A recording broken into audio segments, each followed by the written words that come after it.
Hey, I've got a problem I need to run by you. California doesn't have enough houses by a considerable amount, as in several 100,000, and an estimated 3 million plus within 10 years. Also, homes here are ludicrously expensive and threatened by wildfires. Okay, first things first, about those wildfires. That's easy. Ban wildfires.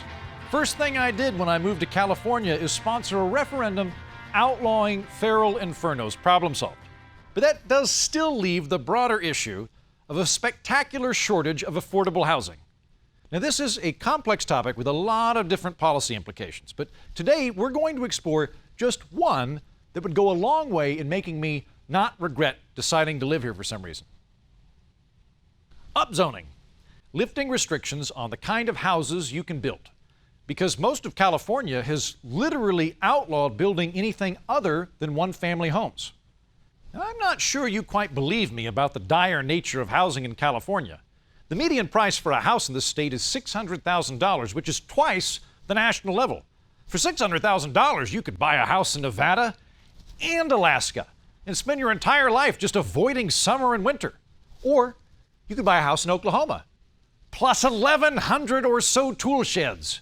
And if you add $600,000 in Arkansas, you wouldn't even have to live there. Shots fired, Arkansas. You know what you did.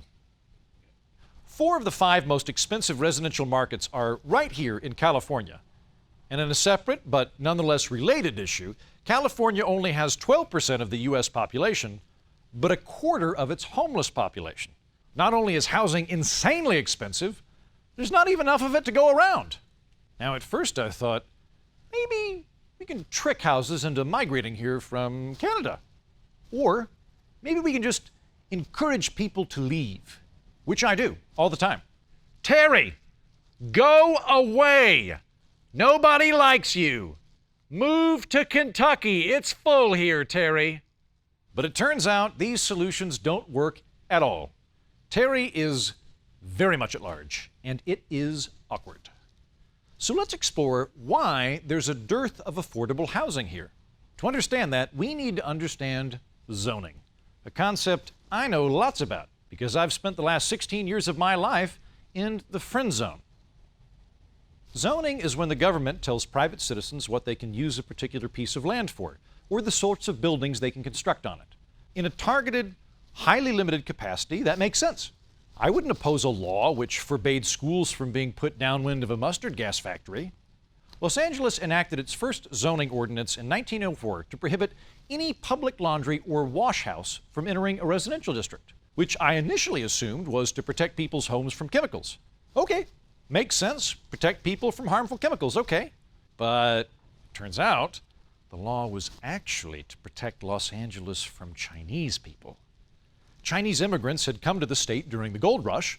Laundry was predominantly handled by Chinese businesses, and various California cities wanted to keep them out of city limits, and accurately assumed that pretending it was a health and safety issue would be easier to avoid court scrutiny over overt racism.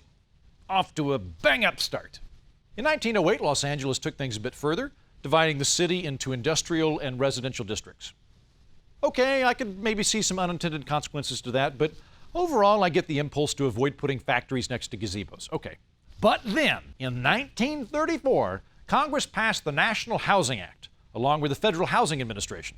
President Roosevelt wanted the federal government to encourage home ownership by guaranteeing home loans with longer periods to pay off mortgages, which got politicians in California worried. If the federal government was helping people buy mortgages, would that mean black people might buy mortgages? In California, municipal leaders thought single-family homes would be resistant to demographic change, read black people, than apartment buildings. And they worried that multi-story apartments would attract low-income black families. So they used zoning to declare wide swaths of their cities as single-family homes. These solitary houses could, in turn, band together under neighborhood covenants, which forbade homeowners from selling a house to undesirable elements, which is code for black people.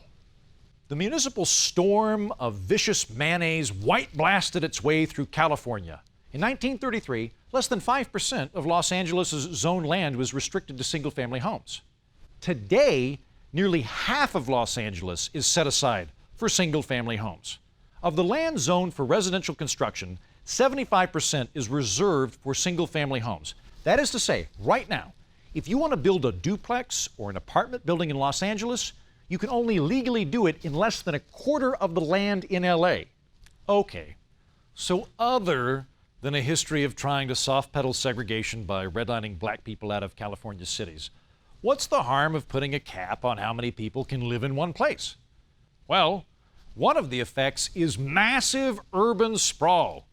Zoning away multifamily housing means you are forbidden by law to build apartment buildings. That means in the second most populous city in the United States, we can't build up because that would be illegal. We can't build under because of violent mole people. So we build out. Los Angeles continues to expand 1- or 2-story structures at a time in great heaving distances bound together by overclogged highway systems. Public transit works best in dense walkable cities like Manhattan and works worst in geographically disparate regions, such as Los Angeles, which means more people are reliant on driving, which means more smog, pollution, and carbon emissions. And if you're a low earner, you might well have to commute 90 minutes to get to your job in the city from your affordable house way out on the edge of the suburbs. And it's not just that urban sprawl is ugly. I mean, it is ugly. Los Angeles is chock full of asphalt strip malls with the occasional palm tree shoved in, which is like trying to spruce up a corpse by giving it an injection of Botox. But aesthetics aside, if you're poor, there's a good chance you live far away from where you work. All that time spent commuting through traffic and strip malls every day detracts from time spent with your family, makes higher stress and higher gas bills. Now, that's not an issue for me because I make my income catfishing old dudes on the internet by pretending to be a Ukrainian mail-order bride. But it is a major consideration for lots of low-income families in Los Angeles and middle-income families in Los Angeles. Actually, you know what? Endless traffic affects everyone in Los Angeles. So what could potentially alleviate this vast network of urban sprawl? An amazing innovation in housing called the apartment building. Behold an apartment. We've developed a new architectural technology where we stack housing units on top of each other, sort of like bricks. We believe that by stacking these units, we can have more than one family live in the same area. Our tallest scientists believe we could have apartment buildings 3, maybe even 4 stories high, creating more housing and denser urban areas. Even if we can perfect crazy early 20th century apartment stacking technology, we can't legally do so in wide swaths of California. And if legalizing apartment buildings sounds too radical, keep in mind we don't even have to go that far to alleviate the housing shortage. We can expand housing without even having to build skyscrapers. We've developed a new architectural technology called the duplex. Essentially, what we do is split a house into 2 homes. Now, obviously, you want to ask people to leave the house while you're splitting it. We don't want to chop any families in half. But if properly executed, we believe the concept of a duplex could double the amount of families living in one building. Or we could construct what's called a townhouse, which is basically a duplex for people who shop at Whole Foods, which is like a townhouse for fruit.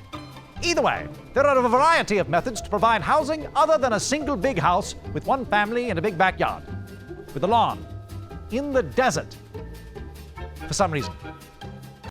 I'm a recent transplant to Los Angeles, but having now met many of my new neighbors, I believe they're ready to live in a city with Black and Chinese people, perhaps even other ethnic groups. And I, for one, think providing more housing is a higher priority than maintaining overtly racist housing regulations from the 1940s. Upzoning, which is to say, legalizing multifamily homes, would stop forcing the city to blubber out like concrete versions of pancake mix. And it would reduce the cost of housing as well, because present single-family zoning laws create artificial scarcity. If you have 2 families, each living in an apartment of 700 square feet, they're apt to pay less than a single family living in an apartment of 1,400 square feet. They're taking up less space. And, of course, there's the very basic concept of supply and demand. As you increase the supply of available housing, the price decreases. That said, some economists do think other factors would balance out that price reduction.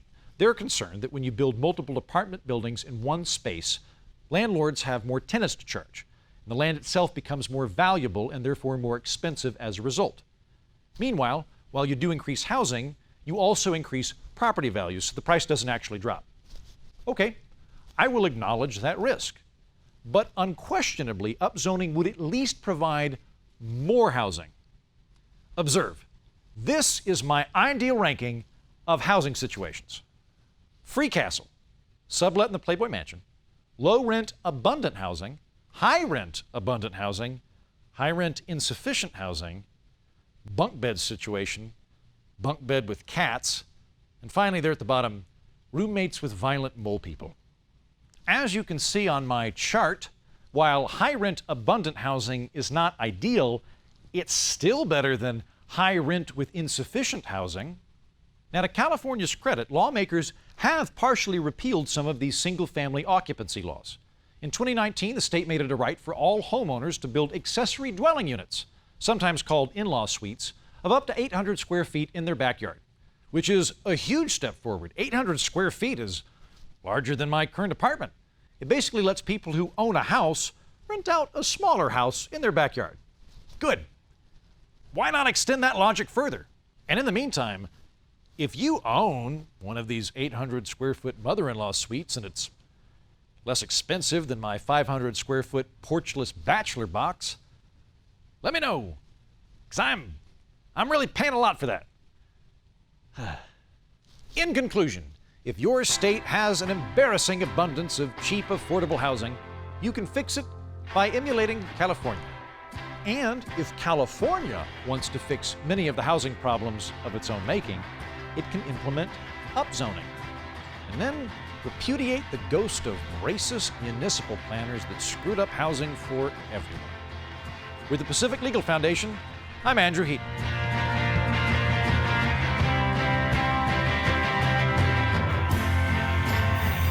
Oh, they're making a duplex.